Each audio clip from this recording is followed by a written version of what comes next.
With snowy weather moving into the Mid-Ohio Valley Tuesday morning, the Parkersburg Police Department urges drivers to drive with caution. Parkersburg Police Chief Matt Board advises drivers to exercise caution during the morning commute. He says the roads will be slick and poses a hazard to you and other drivers, so drive slow when you are going to work. Chief Board says it's important to stay safe while driving in the snow.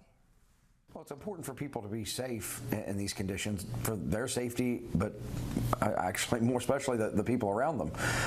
Erratic actions can cause accidents, whether it's intended or not. You're running late for work and you speed and the roads are slick, it might end up, best case scenario with a damaged vehicle, worst case scenario, people being injured. So.